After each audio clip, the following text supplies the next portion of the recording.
लाडकी बहीण योजनेचे पैसे खात्यात जमा झालेले आहेत। अनेक लाडक्या बहिणींच्या खात्यावर पैसे जमा झालेले आहेत। 2 महिन्यांचे 3,000 रुपये खात्यात जमा होण्यास सुरुवात झालेली आहे। परत एका महिन्याचे 1,500 असे 2 महिन्याचे 3,000 रुपये लाडक्या बहिणींच्या खात्यावर जमा व्हायला सुरुवात झालेली आहे। आताच्या घडीची एक मोठी बातमी आपण बघतोय। महायुती सरकारची मोठी जी महत्त्वाकांक्षी योजना आपल्याला म्हणता येईल, या योजनेचे पैसे आता खात्यात जमा व्हायला सुरुवात झालेली आहे।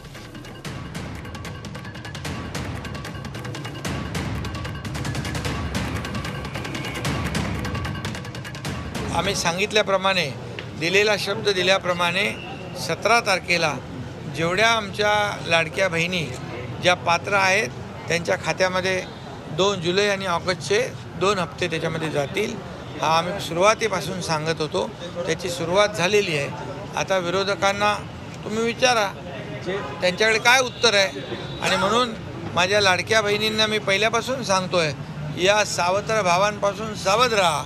यांना तुमची योजना बंद करायची आहे, ही योजना तुमची बंद पाडायची आहे। तुम्हाला पैसे मिळू नये म्हणून खूप प्रयत्न केले, हायकोर्टात देखील गेले, पण हायकोर्टाने देखील त्यांना फटकारलं, त्यांना फेटाळून लावलं। आणि म्हणून आमचं महायुतीचं सरकार जे आहे हे देणारं आहे। जे आम्ही बोलणार तेच करणार आणि जे करणार तेच बोलणार, याची प्रचिती आता तुम्हाला येईल। आपण बघतोय लाडक्या बहिणींच्या नावावर पैसे, त्यांच्या खात्यामध्ये पैसे जमा व्हायला सुरुवात झाली आहे। अधिक माहितीसाठी जाऊयात आपले प्रतिनिधी कपिल राऊत आपल्या सोबत आहेत। कपिल, आपण बघतोय सरकारनं दावा केल्याप्रमाणे 17 तारखेच्या आत पैसे जमा व्हायला सुरुवात झाली आहे। नक्कीच आज ज्या काही महिलांच्या अकाउंटवरती पैसे जमायला सुरुवात झालेली आहे। 2 हप्ते जे आहेत 3,000 म्हणजे 1,500 3,000 रुपये जमा झालेले आहेत रॅन्डमली, म्हणजे एक ट्रायल बेसिसवरती मुख्यमंत्र्यांकडून जी मुख्यमंत्री टीम आहे त्यांच्याकडनं हे पैसे जमा करण्यास सुरुवात केलेली आहे। कारण की 17ला याचा खूप मोठा शुभ मुहूर्त आहे। या दिवशी जवळपास 1 करोडहून जास्त महिलांच्या अकाउंटला 2 हप्ते जमा होणार आहेत। त्याच्या आधी ट्रायल बेस किंवा रॅन्डमली आपण बोलू शकतो, अशा प्रकारे महिलांच्या अकाउंटमध्ये पैसे जमा सुरुवात झालेली आहे आणि त्यात सक्सेस झालेले आहे मुख्यमंत्री टीम, असं आपण बोलू शकतो।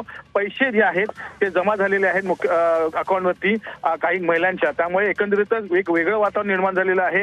आतापर्यंत विरोधक म्हणत होते का ही जी स्कीम आहे ही फसू शकते किंवा ही फक्त निवडणुकापुरतं असू शकते, पण असं न होता आता खरोखर प्रॅक्टिकली पैसे जमा झालेले आहेत काही महिलांच्या। आणि येणाऱ्या 17 तारखेला करोडोहून जास्त महिलांच्या अकाउंटला 2 हप्ते हे जमा होणार आहेत। एक रक्षाबंधनची गिफ्ट हे मुख्यमंत्र्यांकडनं ते असणार आहे, असं मुख्यमंत्र्यांचं म्हणणं आहे। रक्षाबंधनच्या आधी ज्या माझ्या सर्व बहिणी आहेत त्यांना ही जी गिफ्ट आहे ती मिळणार आहे, असं मुख्यमंत्र्यांनी स्टेटमेंट आहे। अगदी कपिल, धन्यवाद दिलेल्या सविस्तर माहितीबद्दल।